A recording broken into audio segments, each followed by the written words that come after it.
জনাব মোহাম্মদ ইকবাল বাহার তালুকদার স্যার, আমাদের মধ্যে উপস্থিত হয়েছেন সাংবাদিক বুলবুল আমিন। উনি অত্যন্ত কষ্ট করেন। উসমানী স্মৃতি পরিষদের প্রোগ্রাম হলেই বিভিন্ন এই মিডিয়া কাভারেজ উনি সবসময় করে থাকেন। কারও কিন্তু স্বার্থ নেই, স্বার্থ শুধু একটাই, আতাউল গনি উসমানীর জন্ম এবং মৃত্যুবার্ষিকী যেন রাষ্ট্রীয়ভাবে পালন করা হয়।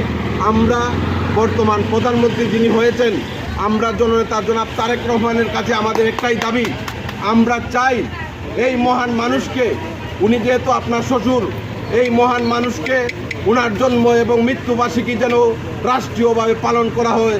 আমাদের চাওয়ার পাওয়ার কিছু নাই, আমরা শুধু একটাই চাই যে উনি মুক্তিযুদ্ধে পরিশ্রম করেছেন, উনি দেশ স্বাধীন করেছেন, দেশের মানুষকে বাংলা ভাষায় কথা বলতে দিয়েছেন। ওনার জন্য একটু হলেও যদি ওনার জন্ম এবং মৃত্যুবার্ষিকী রাষ্ট্রীয়ভাবে পালন করা হয়, তাহলে ওনার আত্মা শান্তি পাবে। আমি বিশ্বাস করি ওনার মতো মানুষকে যদি গ্রহণযোগ্য মানুষকে যদি মূল্যায়ন করা না হয়, পৃথিবীতে আর কোনো মানুষ গ্রহণযোগ্যতা পাবে না। কাজেই আমি বিশ্বাস করি যেখানে গুলির পতন নেই সেখানে গুলির জন্ম হয় না।